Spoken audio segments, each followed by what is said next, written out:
Hello, class. So in this video, we're going to start on section 6.2 in the book.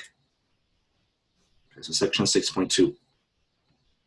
Now, as I mentioned at the end of the previous video, there are two more things we need to talk about if we want to use the Laplace transform to actually help us simplify differential equations.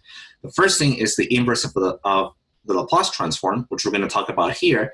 And the second thing is going to be how to take the Laplace transform of derivatives. So first, let's start with the inverse of the Laplace transform. Right. So let me make a note here. As I mentioned before, the Laplace transform, and we wrote this in a previous slide, right? But the Laplace transform is a function. We can think of it as a function. Right, so let me just make a note of this again. It's a function with domain being the set of all functions defined for t greater than or equal to 0 for which the Laplace transform exists, right, or is defined. Right, so we wrote all this in the previous slide. Right, so the domain is the set of f of t greater than or equal to 0 for which L of f of t exists, right? We know this is the domain. And the range is not as easy to explain, but we can say that if the Laplace transform exists, we know it's going to be some function of x, or some expression involving the variable s. So the range is functions of s. Okay, so we can think of this as a function. Right? Now, it is not always the case that if you have a function, that the inverse of an element is always just one thing. Okay. Let me explain that with an example. Okay. So let f of x be equal to x squared. If I ask you to find f inverse of the element, let's say 2, what is this going to be? Well, this is not just going to be one thing, right? There's not just one thing that is mapped to 2 by f. There's actually two things mapped to 2 by f. Right? Those two things are, so let me use a different color. The two things mapped to 2 are, so let's say x equals negative root 2 and x equals root 2, right? Both of these things are mapped to the input or the output 2 by f. What that means is the function f doesn't have an inverse as a function.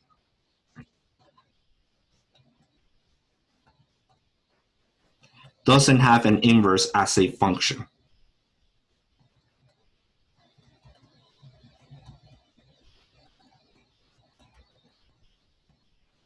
Right, and then if you want to remember from algebra, how do you determine if a function has an inverse?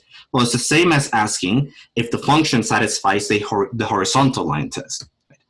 So for x squared, if you draw a horizontal line, you can see that this function fails the horizontal line test, because if you draw a horizontal line, it touches the graph in more than one place.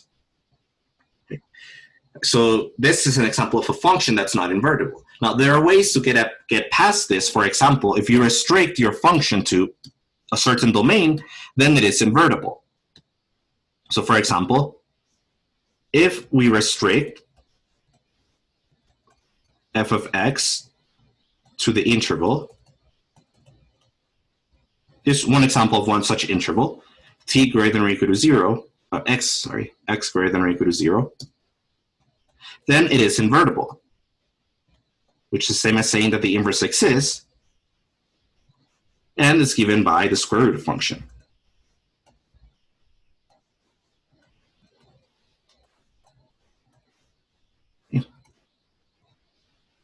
And this is a nice property of inverse functions, meaning that if a function is invertible, and if I ask you what is the pre-image or what is f inverse of some element in the range, there's only one answer.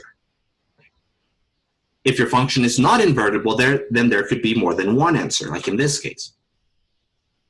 So applying this to our Laplace transform, which is a function, when are we guaranteed that if I ask, for example, when are we guaranteed that the Laplace inverse of an element, right? We know that the elements of the range are functions of S. When are we guaranteed that this is unique? There's only one answer to this problem. Right?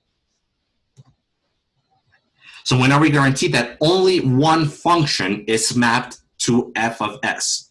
In other words, when it's a Laplace transform of a function little f equal to big F, and little f is the only function mapped to big F. Right? That's the question we're trying to answer. Right? And again, as I showed you, it's not always the case that if I ask something like this, that there's a unique answer. So when are we guaranteed a unique answer to this question? And the answer is, as long as your little f is continuous. Right? So if we restrict the domain of our Laplace transform to continuous, not piecewise continuous, but continuous, then the Laplace transform satisfies the horizontal line test. Right? So that's the answer. Right? If we restrict the domain, so we're making it smaller,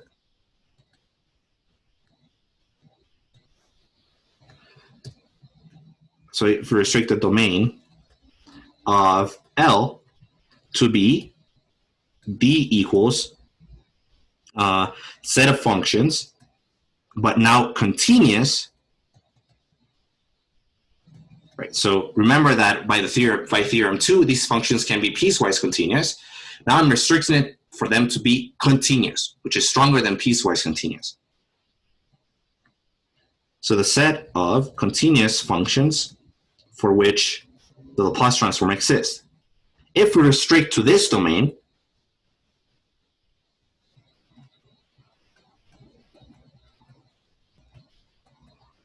then our function actually satisfies the horizontal line test.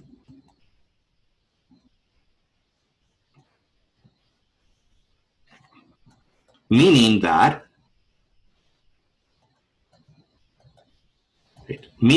as we saw in the previous example with x squared, that one is not one-to-one, or doesn't pass the horizontal line test.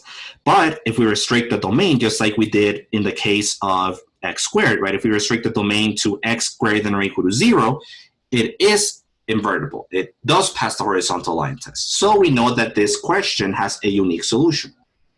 Right? So by restricting, in this case, to continuous functions for which the Laplace transform exists, which again is a smaller domain than the original domain, right? Because the original domain also includes piecewise functions, then L satisfies the horizontal line test, which for us means that L inverse of f of S is unique. There's only one answer for any f of S in the domain.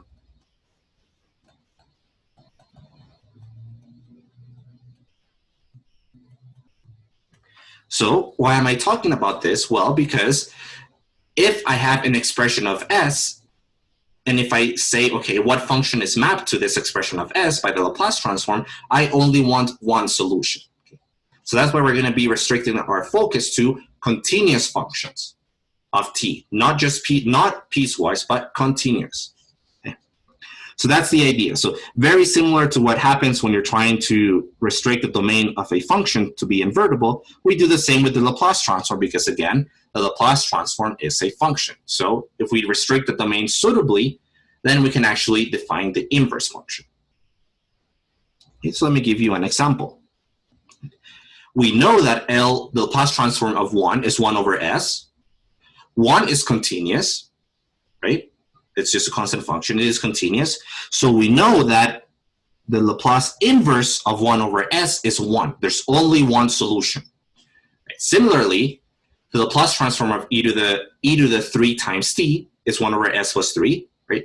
E to the negative 3 times t is continuous. So we know that the Laplace inverse of 1 over S plus 3 has only one solution, e to the negative 3t. And that's the idea. I want to be able to write this as an inequality, only one solution. Okay. So this brings us to the theorem. So this is basically the theorem 1 that I gave you, but now I write the other way, going from a function of S back to a function of t. Okay. So All of these functions are continuous. 1, t to the n, e to the at, sine kt, cosine kt, hyperbolic sine, hyperbolic cosine, they're all continuous. Right? Which means that, for example, as we saw, the Laplace transform of 1 equals 1 over s. That means that 1 is the only thing mapped to 1 over s, which means that the Laplace inverse of 1 over s is 1. There's no other thing in that equality, just 1. And we do the same for the other ones. For example, since the Laplace transform of sine of kt is k over s squared plus k squared, and since sine of kt is continuous, then the Laplace inverse of k over s squared plus k squared is only precisely sine of kt, no other solutions. Right? And that's the idea. You do this for all of these functions that we're using. Now, there's one more property about the Laplace inverse that's going to be useful for us, and is, as before, linearity. Right? Just as the Laplace transform is linear, so is the Laplace transform inverse, or the Laplace inverse transform, whichever way you want to say it. This means that for f of s and g of s, and let me say here, in the range, right, of L, of course, they have to be in the range of L, the Laplace transform, and for any constants a and b, if you have a sum, right, the Laplace inverse of a sum of functions, you can break that sum, and if you have any constants multiplying the functions, you can move the constants outside. That's what linearity is, right? So we talked about that in a couple videos ago. Okay. So a very useful property. So now what we're going to do is we're going to do an example of using this linearity to find the Laplace inverse of a particular function of s, right? But we're going to do that in the next video.